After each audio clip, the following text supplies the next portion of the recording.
사랑합니다. 축복합니다. 인사하겠습니다. 사랑합니다. 축복합니다. 자, 한번 같이 하겠습니다. 그리스도를 만난 사울.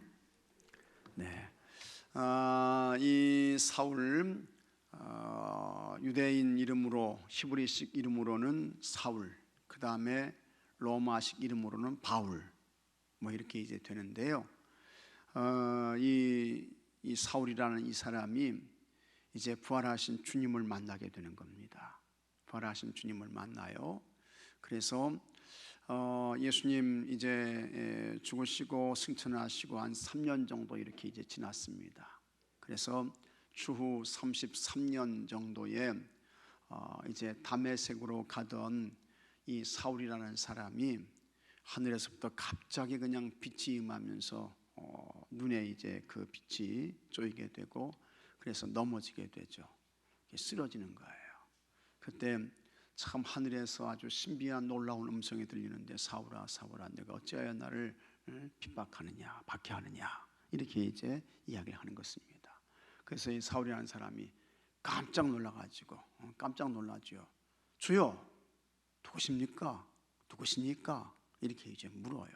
그랬더니 하늘에서 들려오는 음성이 부활하신 예수님이 말씀하시는 거죠. 나는 내가 박해하는 예수라.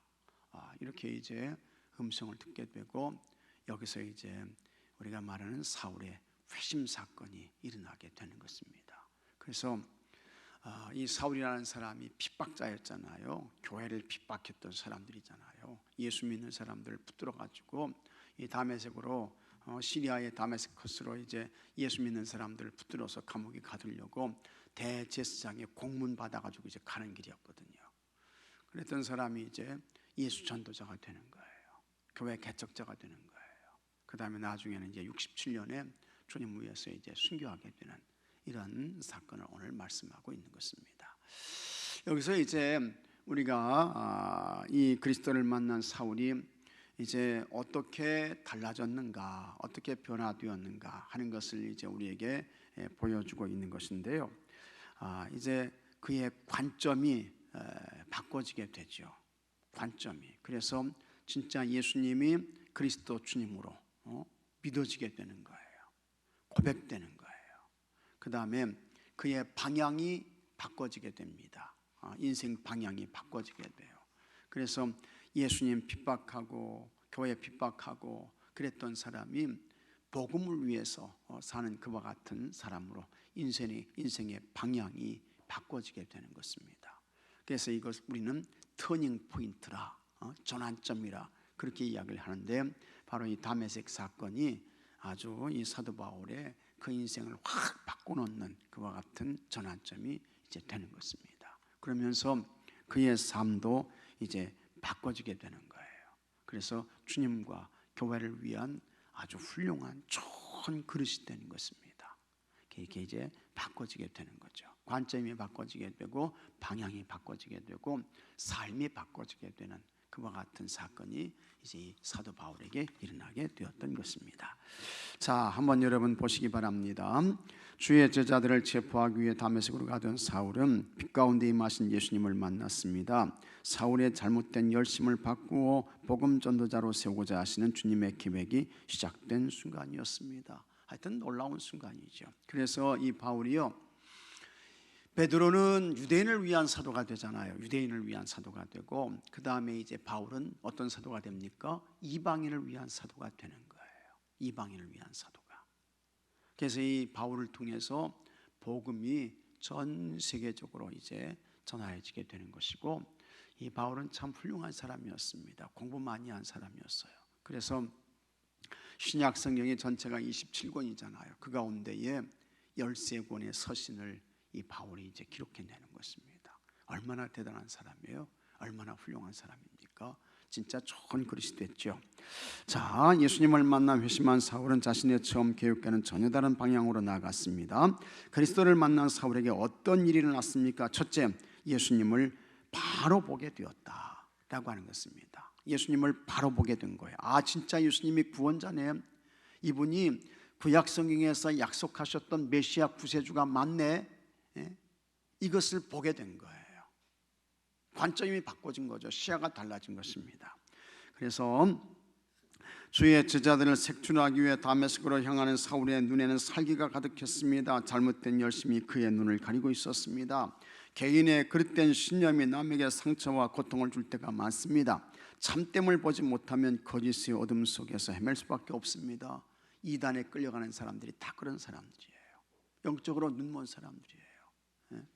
눈 멀어서 영적으로 보지는 못해요. 바울도 그와 같은 사람이었어요. 진리를 보지 못하던 사람들에게 예수님이 찾아가셨습니다. 그리고 내가 어찌하여 나를 박해하느냐, 나는 내가 박해하는 예수라 하시며 빛 가운데서 말씀하셨습니다. 이는 참빛 곧 진리로 나오라는 주님의 초대였습니다. 예수님은 참빛 곧 세상에 와서 각 사람에게 비추는 빛이 되신 분입니다. 주님은 사울의 눈에서 비늘 같은 것을 벗기시고 새로운 시야를 갖게 하셨습니다. 비로소 사울은 예수님을 바로 보게 되었습니다. 예수님이 누구라는 거예요? 구원자라는 거예요. 예수님이 누굽니까? 구세주라는 거예요. 예수님이 누구예요? 메시아라는 거예요. 비로소 그것이 그의 눈에 보여지게 되었던 것입니다. 우리도 사울처럼 우리의 눈을 가리고 있는 것들을 벗겨주십사 기도해야 합니다. 그래서 그리스도만이 참빛이요 진리 되심을 바로 볼 수 있어야 합니다. 예수님만이 참된 구세주가 되시는 줄로 믿으시기 바랍니다. 절대로 변하지 않고 바뀌지 않는 그와 같은 사실인 것입니다. 그 다음에 둘째, 그릇된 방향에서 올바른 방향으로 나갔습니다. 방향이 전환된 거예요. 방향이 바꿔지게 된 거예요. 그래서 이제 우리가 사는 이 세상은 속도를 경쟁하고 있잖아요. 속도. 누가 빠르냐, 어떤 사람이 선점하느냐. 근데 우리에게 중요한 것은 속도, 스피드의 문제가 아니고 방향이 중요하다라고 하는 것입니다. 아무리 빨리 가도 예수님이 거기 안 계시면 그거는 소용없는 거예요. 그러나 조금 늦게 가도 예수님이 그곳에 계시면 그 사람은 구원의 사람인 것입니다. 영생의 사람인 것입니다. 예수님을 만난 사울은 이전과는 전혀 다른 목적으로 다메섹 시내로 들어갑니다. 지금까지는 자기 열심을 쫓았지만 유대교 율법을 위한 열심이었죠. 이제는 주님의 명령에 순종하며 나아갑니다. 다메섹에서 사울은 주의 제자 아나니아에게 안수를 받고 성령 충만을 경험합니다. 이때 멀었던 눈이 띄어 다시 보게 되었습니다. 주님은 사울의 본래 계획과 다르게 예수님의 제자, 곧 사도가 되게 하신 거예요. 사도가 되게 하신 거예요. 예수님을 박해하기 위해서 왔던 다메섹에서 복음 전도자로 변했습니다. 삶의 목적과 방향이 완전히 달라졌습니다. 인생의 참 주인이신 예수님을 만났기 때문입니다. 여러분들도 우리가 매일 주일마다 고백하잖아요. 여러분의 주인은 누구십니까? 누구예요? 예수 그리스도. 여러분의 왕은 누구예요? 예수 그리스도. 그 예수님께로 가는 거예요. 그래서 예수님이 우리의 삶의 목적, 예수님이 우리의 삶의 거룩한 방향이 되어야 하는 것입니다. 바울이 그런 사람이 된 거예요. 주님을 만나면 누구나 새로운 존재가 됩니다. 주님이 원하시는 방향으로 가는 것이 같이 하겠습니다. 가장 큰 복이다. 믿으시면 아멘 하시기 바랍니다. 주님이 원하시는 그 길로 가는 거, 그게 가장 큰 복입니다. 여러분의 삶의 방향을 점검해 보십시오. 나는 주님 쫓아가고 있나? 내가 가는 길에 주님이 동행하시고 있나? 주님과 함께하고 있나? 주님이 원하시는 방향으로 내가 나가고 있나? 점검하세요. 확인하시고 주님이 계신 곳으로 나가시고 주님과 동행하시고, 그것이 가장 큰 복이 되는 것입니다.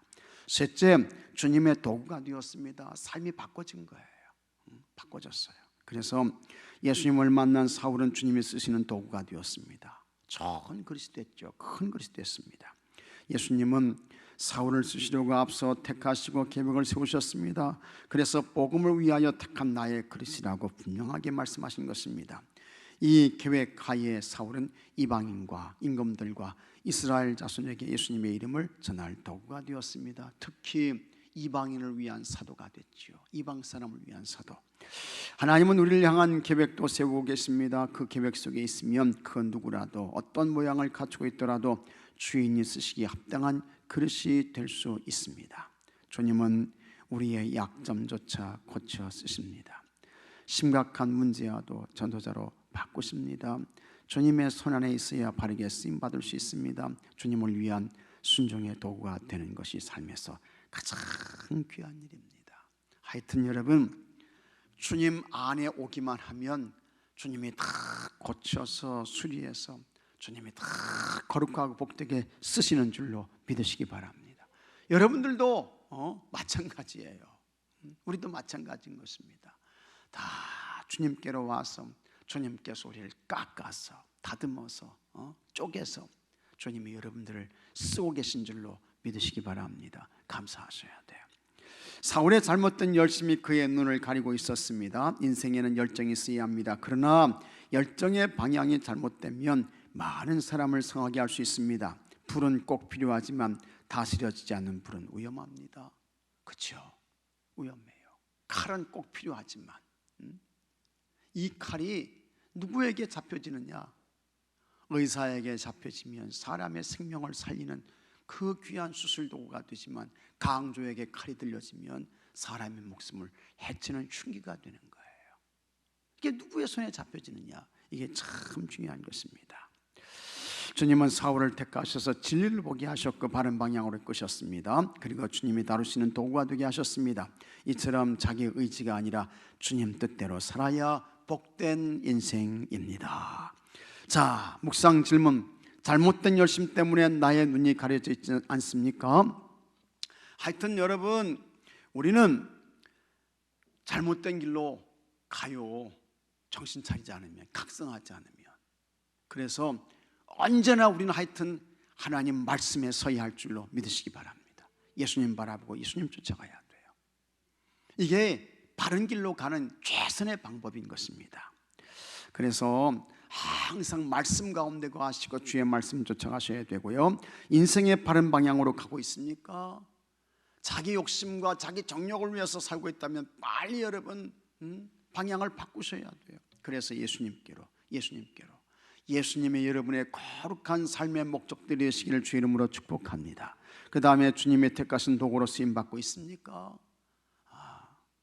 더 우리 자신을 들여서 내 자신을 더 하나님 앞에 헌신해서 하나님 손에 붙들려서 쓰임받기를 원합니다. 이렇게 고백하시고 다 주님께 귀하게 쓰임받는 여러분들이 되시기를 바랍니다. 삶의 적용, 나의 열심이나 주장이 아닌 주님이 인도하시는 방향으로 순종하면서 생활해 봅시다 해서 오늘 여러분 결심하면서 그저 나는 주님 향해서 갑니다. 주님 따라갑니다. 주님 쫓아갑니다. 그 길이 아니라고 하면 주님께서 막아주세요. 주님께서 고쳐주세요. 기도하시고 간구하시는 여러분들이 되시기를 바랍니다. 자, 이 시간에